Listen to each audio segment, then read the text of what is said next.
हम सभी का कहीं ना कहीं अल्टीमेट गोल ये होता है कि हमारा फ्यूचर एटलीस्ट सिक्योर हो जाए।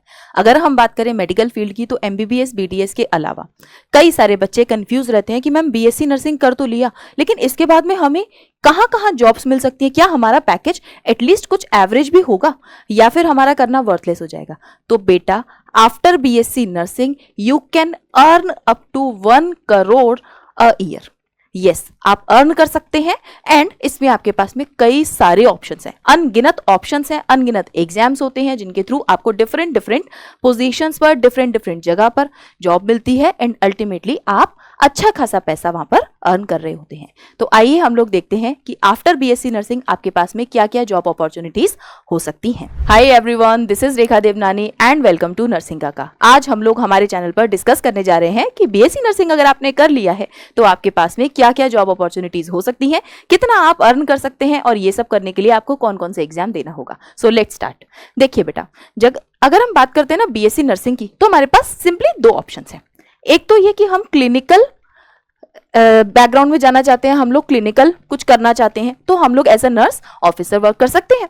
बट अगर हम ये चाहें कि हम नॉन क्लिनिकल वे में जाना चाहते हैं तो भाई you can work as a professor and teaching is a profession जहां पर आपको कोई भी प्रोफेशन को पढ़ाने का काम टीचर का ही है। तो टीचिंग आपका एक कॉमन प्रोफेशन है, आप ये भी कर सकते हैं। सबसे पहले हम लोग देख लेते हैं कि भाई क्लिनिकल के थ्रू आप कहाँ कहाँ as a nurse officer work कर सकते हैं, कौन कौन से एग्जाम्स होते हैं, क्या क्या उसका क्राइटेरिया रहता है एंड उसके बाद में फाइनली आपको कितना वहां पर पैसा मिलता है। तो क्लिनिकल में देख लेते हैं। आते हैं हम लोग सबसे पहले हमारे एम्स मेडिकल कॉलेज के बारे में देखने के लिए, और हमें पता चलता है कि भाई एक एग्जाम होता है नॉरसेट नाम का, जो कि एम्स नर्सिंग ऑफिसर के लिए एंट्रेंस एग्जामिनेशन है। आप नॉरसेट का फॉर्म फिल करिए, 1 साल में 2 बार एग्जाम होता है और यहां पर आफ्टर द क्वालिफाइंग एग्जाम आपको जॉब मिलती है जिसकी स्टार्टिंग सैलरी है 80,000 की और 1.5 लाख तक की हो सकती है, डिपेंडिंग ऑन कि आपकी कट ऑफ किस रेंज में आई है और दूसरी बात आपने किस लेवल पर आप क्या वर्क कर रही हैं। थोड़े थोड़े टाइम के बाद में प्रमोशन भी होता जाता है तो ये आपका अमाउंट बढ़ता भी रहता है। सबसे इंपॉर्टेंट बात कि भाई बॉयज एंड गर्ल्स दोनों ये एग्जाम दे सकते हैं और दोनों ही यहां पर as a nurse officer work कर सकते हैं।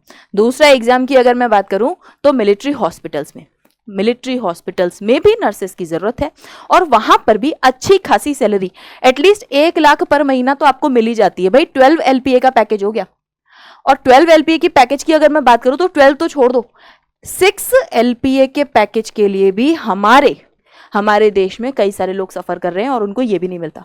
ये भी कई सारे लोगों का सपना रह जाता है। तो भाई आपको यहाँ पर 12 LPA का पैकेज मिल रहा होता है आफ्टर क्वालिफाइंग द एग्जाम। 1 साल में 1 बार आपका ये एग्जाम होता है।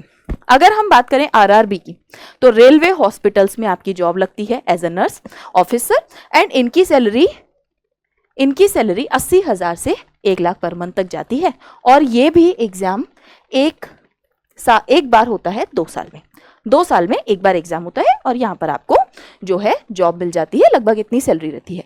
एग्जामिनेशन फॉर्म कब रिलीज होते हैं, कैसे होते हैं, सब चीज का कंप्लीट इन्फॉर्मेशन के लिए आप नर्सिंग काका को सब्सक्राइब कर लेना और वहां से आपको सारी इन्फॉर्मेशन ईच एंड एवरीथिंग आपको वहां पर सब कुछ मिल जाएगा।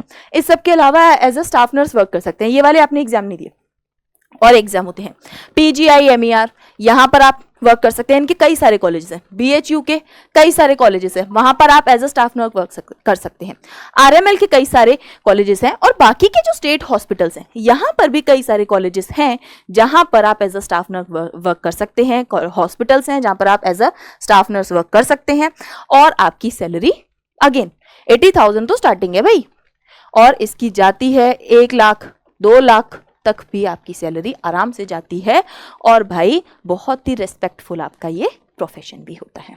ठीक है, तो अगर मैं बात करूं 1 करोड़ की तो लगभग 1 करोड़ का पैकेज आपको मिल सकता है अगर आप वर्क करें नर्स ऑफिसर इन अब्रॉड। इंडिया की जो नर्सेज है ना बेटा, इनको हायर पैकेजेस पर अब्रॉड में हायर किया जाता है और लगभग आपका अगर आप कैलकुलेट करें तो 1 करोड़ तक का भी पैकेज हो सकता है। 50, 60, 70, 80 लाख से लेकर 1 करोड़ तक का भी पैकेज जाता है। बस उसके लिए करना आपको क्या होता है, एक कॉमन सा इंग्लिश का टेस्ट होता है, अलग अलग कंट्रीज में अलग अलग होते हैं, ये थोड़े से कॉमन है। एक इंग्लिश का टेस्ट होता है जहां पर वो आपको क्वालिफाई करना होता है और उसके बाद में आपका अच्छी खासी जॉब लग जाती है और पैकेज 1 करोड़ तक का भी जाता है भाई। So this is all about the officer as a nurse officer in everywhere. अगर हम बात करें नॉन क्लिनिकल ब्रांच की कि मैम मुझे क्लिनिकल ब्रांच में नहीं जाना, मैं चाहता हूं कि मैं थोड़ा सा टीचिंग लाइन में जाऊं क्योंकि मेरा पैशन है टीचिंग, ठीक है, जैसे कि मेरा भी है। तो अगर मेरा पैशन है टीचिंग और मैं आप चाहते हैं कि आफ्टर बीएससी नर्सिंग आप नॉन क्लिनिकल ब्रांच में जाएं, तो फिर आप एज ए नर्स टीचर भी वर्क कर सकते हैं। जीएनएम के कॉलेजेस, एएनएम के कॉलेजेस, बीएससी नर्सिंग के कॉलेजेस, कई सारे कॉलेजेस, हम लोग बात करें एम्स से लेकर के आपके स्टेट कॉलेजेस, आपके स्टेट कॉलेजेस में सब में जो आपकी नर्सेस को या ड्यूरिंग द नर्सिंग जो आपको पढ़ा रहा है वो जो टीचर है वो खुद भी तो एक नर्स है।